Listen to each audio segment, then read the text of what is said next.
Hi ලස්සන ළමයි කොහොමද ඉතින් ඔයාලට ගොඩ දවසකට පස්සේ තමයි මට අද තැනකට යන්න පුළුවන් වෙන්නේ. අද යන තැන නම් ගොඩක් කට්ටිය හැබැයි දන්නවා. ලංකාවේ ඒ වගේම පිටරටවල කට්ටියත් ගොඩක් දන්නවා. අද මම මේ යන තැන ඉස්සල්ලාම තැන කියනවට වඩා එතනට ගිහිල්ලා ඒ view එක පෙන්නලම ඔයාලට කොහොමද ඒ තැන කියලා විස්තර කරලා දෙන්න. ඉස්සෙල්ලා මම තැන කියන්නේ.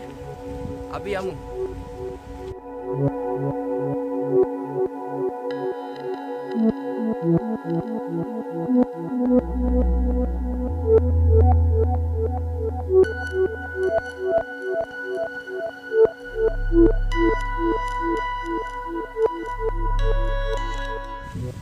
මේ ලංකාවේ තියෙන සුන්දරත්වය ඇත්තටම විඳින්න ඕන නම් ඒ ෆීලින් එක උපරිමයෙන්ම ගන්න ඕන නම් අනිවාර්යෙන් ලංකාව වටේ මේ ලස්සන තැන් හොයාගෙන ඇවිදින්නම ඕනේ. මොකද එහෙම කියන්නේ මං මේ විදියට ඔයාලට වීඩියෝ කරලා අපි සෝෂල් මීඩියා වල ෂෙයා කරාට සෝෂල් මීඩියා වල දැම්මට ඒ වීඩියෝ එක බලලා එන තෘප්තියට වඩා ඔයාලා අනිවාර්යෙන් ඒ තැන් වලට ගිහිල්ලා වින්දොත් ලොකු සතුටක් එනවා. මොකද මම නම් ඒක ඒ විදිහටම දකිනවා. මොකද මම බලලා තියෙන වීඩියෝ වල හැටියට ඊට පස්සේ ඒවා එතෙන්ට ගියාට පස්සේ තියෙන සතුට කියන්නවත් නැහැ.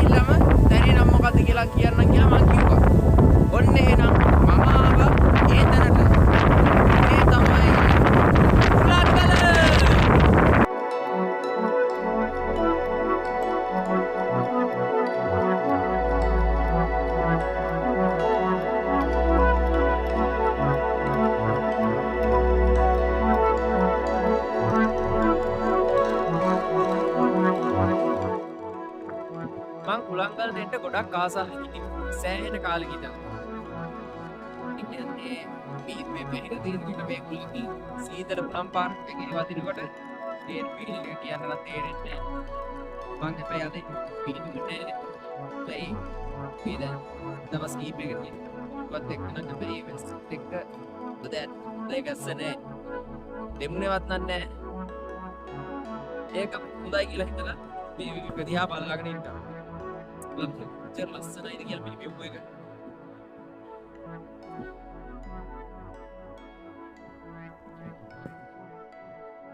ශ්‍රී ලංකාව කියන්නේ ඇත්ත පොක්තන ලස්සන රටක් නෙවෙයි.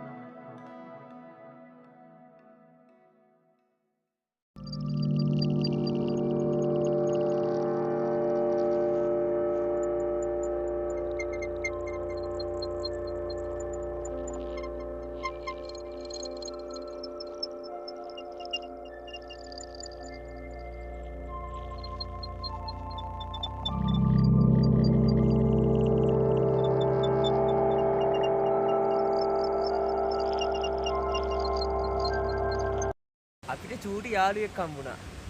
මේ ඉන්නේ චූටි යාළුවෙකුයි එයාගේ අම්මයි.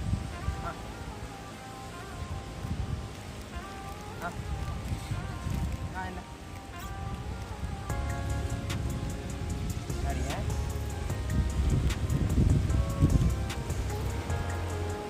ඕනද වඩා එක? ආයෙක කොනද?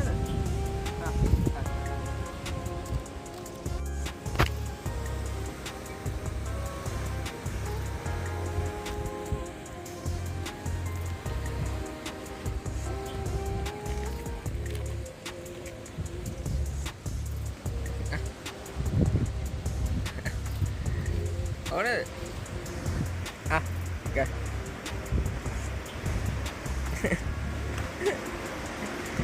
කෑවනේ කොහොමාරි. ඈනේ. ඔයා කිවරද? ඕනද? ආම් වැට්ටුවා. ආහා ඒ මොකේ?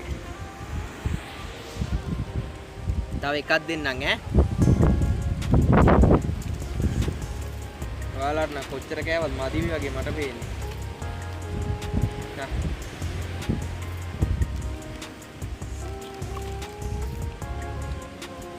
ඔයාලට බිස්කට්ම දෙන්න ඒ වගේ.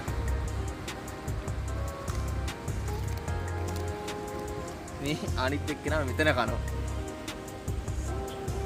මං ගෙනා බිස්කට් එක ඔයාලටම දෙන්න ඒ වගේ මට අද.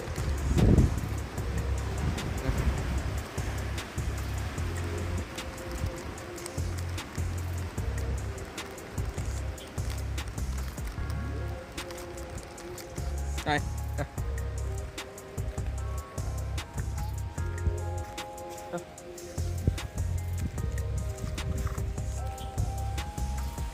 ඕනද? ඇයි බය? එන්න.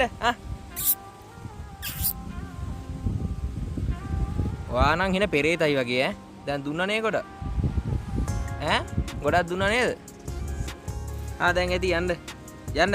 ඇති ඈ.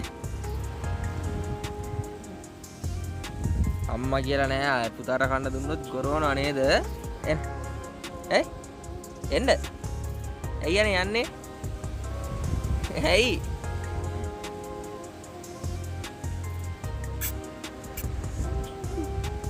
ඕනේද? දෙන්නට මන්තිම පාට එක දෙන්නම් ඈ. අපේ ජීවිතේ සමහර දේවල් තියෙනවා. ඒ දේවල් දැක්කම අපිට පොඩි කාලේ යන්න හිතෙන. ඉතින් මේ හුලංගලක් තියෙනවා ඒ වගේ පොඩි තැනක්. ඒ තැන තමයි මම දැන් ඉන්නේ. කන්ද උඩ ඉඳන් පල්ලෙහාට එනකොට මෙතනට එන්න පුළුවන් ඔයාලට. ඉතින් මේ තියෙන්නේ ඒ වගේ තැනක්. බලන්නකෝ.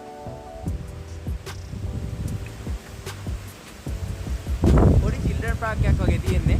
ඔයාලටත් පුළුවන් මෙතනට ඇවිල්ලා පොඩ්ඩක් මහන්සි නිවාගෙන යන්න. ඇත්තටම සීසෝ එකක් පදින්න මෙඩිකෝ රවුමක යන්න පොඩි ළමයෙක්ම වෙන්න ඕනේ නැහැ. මොකද මම මේ සීසෝ එකක් පදින්නේ ඇත්තටම මොන්ටිසෝරි කාලේ පස්සේ. තනියම ආවත් ඇත්තටම ගොඩක් නිදහස් ඒ වගේම සුන්දරයි. ඔයාලටත් පුළුවන් මෙතනට ආවොත් කපල් එකක් එක්ක එනවා නම් ඒත් දවුලක් නැහැ. මේ view එක බලලා නිදහසේ කතා කරලා යන්න පුළුවන්.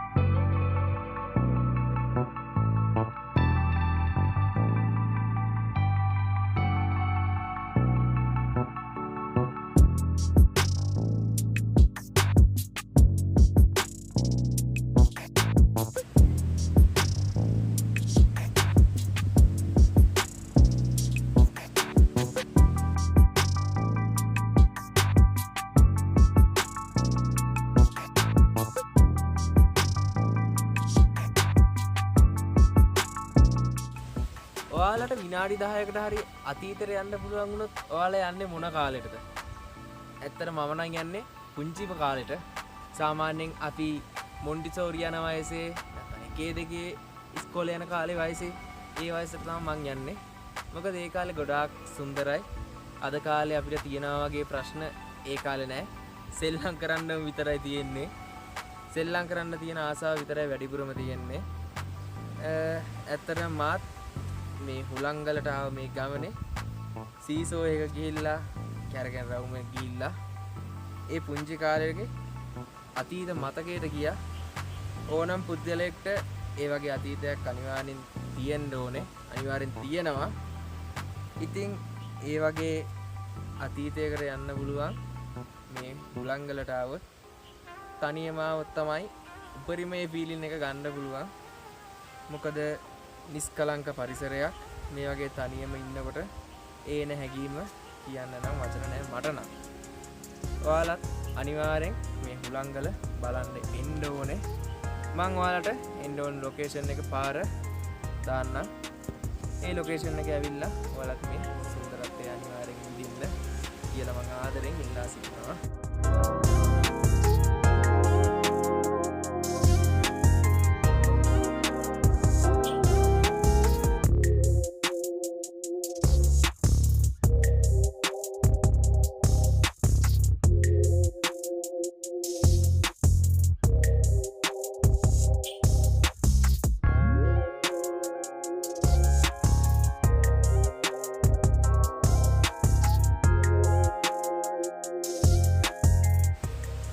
මෙතනට ආවොත් නම් යන්න හිතෙන්නේ නැහැ. දවසම වුණත් මෙතනට වෙලා ඉන්න හිතෙනවා. ඒ තරම් සුන්දරත්වයක් තියෙන්නේ. උලංගල එනවා නම් ෆැමිලි එකක් පිටින් වුණත් ඔයාලට එන්න පුළුවන්. ඇවිල්ලා ඒ view එක බලලා පොඩි ළමයි ඉන්නවා නම් සීසෝ පදින්න තියෙනවා. මාත් උලංගල කන්ද උඩ ඉඳන් පල්ලෙහාට එනකොට මටත් පොඩි නොවුනත් දැක්කම පොඩි කාලේ මතක් වෙනවා.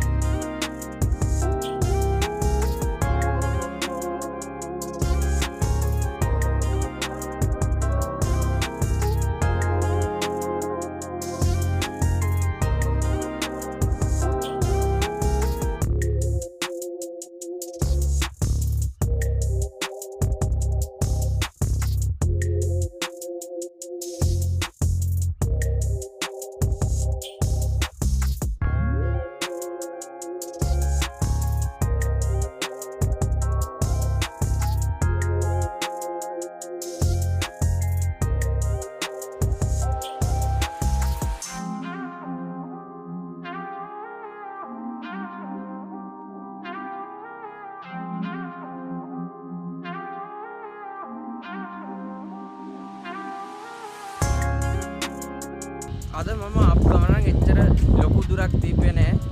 සාමාන්‍යයෙන් කිලෝමීටර් 64ක් විතර තමයි තිබ්බේ. කියන්නේ වාරියපොළ ඉඳලා මේ අද ආව තැනට කිලෝමීටර් 64ක් වගේ තමයි තිබ්බේ. ලොකු දුරක් නෑ. මොකද මං අනිත් ගියපු හැම තැනක්ම සාමාන්‍යයෙන් අඩුම කිලෝමීටර් 180ක් ඒ වගේ වෙනවා. කියන්නේ කිලෝමීටර් 80ක් වගේ වෙනවා මං ගියපු අනිත් තැන්. ඒ හින්දා මං සාමාන්‍යයෙන් ගෙදරින් ආවෙත් 10ට විතර එන්න පටන් ගත්තේ. 12 වගේ වෙනකොට එන්න පුළුවන් වුණා. එහෙනම් අපි හුලංගල ඉඳන් පල්ලෙහාට යනවා. ඔයාලට පයින් ගායි දන්නේ. එන්න.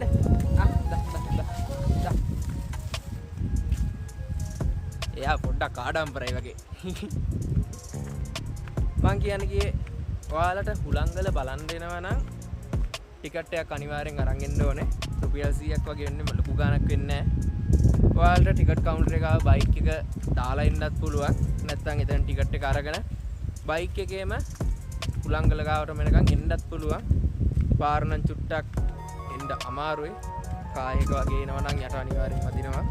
බයික් එකක වගේ එනවා නම් සාමාන්‍යයෙන් හිමීට එන්න පුළුවන්. මට මේ උලංගලට එන පාර එනකොට මතක් වුණේ අතන අපි යකාගේ පරිපල බලන්න ගිය වෙලාවේ තිබ්බ පාර. හැබැයි ඒ පාරට වඩා මේ පාර නම් හොඳයි. මොකද මේ පාරේ එච්චර කිසි අවුලක් නැහැ. අර ලොකු ගල් ගොඩවල් නැහැ. ඒ කියන්නේ මේ පාරවල තියෙන්නේ වටේටම තියෙන්නේ තේ වතු. තේ වතු වලට යන ගමන කටයුතු වලට තමයි මේ පාරවල් හදලා තියෙන්නේ. ලොකුවට කාපට් කරන්න හැම ඉතින් අවශ්‍යතාවයකුත් නැහැනේ. ගොඩක් මහන්සි ඇත්තටම අදන මේ හුලංගලට යන පාරේ පොඩි වතුර පාරක් තියෙනවා. මම හුලංගල ඉඳන් ආපහු එන ගමන් ඉන්නේ. ගොඩක් මහන්සි දාඩිය නෑ. මොකද හුලම් පාර ගොඩක් සීතලයි. මූණකට ටිකක් හොදගෙන මෙතනින් අපි ආපහු පල්ලෙහාට යන්න පටන් ගමු.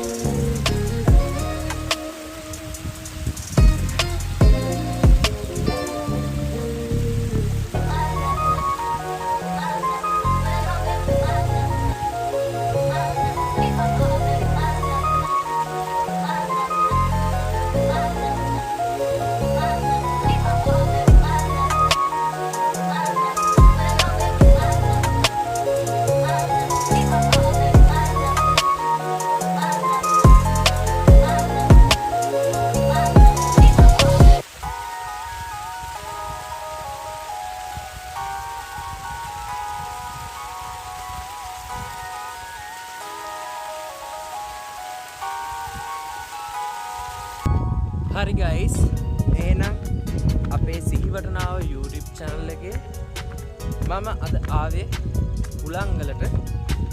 හුලංගල තියෙන view එක බලන්න මම අද ආවේ. ඉතින් මාරම ලස්සනයි. මොකද මම යන ගොඩක් දැන් ලස්සනයි. ඒක කියන්න තේරෙන්නේ නැහැ. කොහොමද කියලා. ලංකාව කියන්නේ ගොඩක් ඇත්තටම ගොඩක් සුන්දර ඒ වගේම මිල කරන්න බැරි වස්තුන් තියෙන ඒ හින්දා වෙන්න ඇති ඒ සුන්දරත්වයේ හින්දා වෙන්න ඇති ඉන්දියන් සාගරයේ මුතුවැටේ කියලා කියන්නත් ඇත්තේ ඒ හින්දා වෙන්න ඇති. අපේ සිහිවටනාව YouTube channel එක තාම subscribe කරලා නැත්නම් මම ආදරෙන් ඉල්ලා සිටිනවා අදම subscribe කරන්න. වීඩියෝ එකක් දාපු ගමන් බලන්න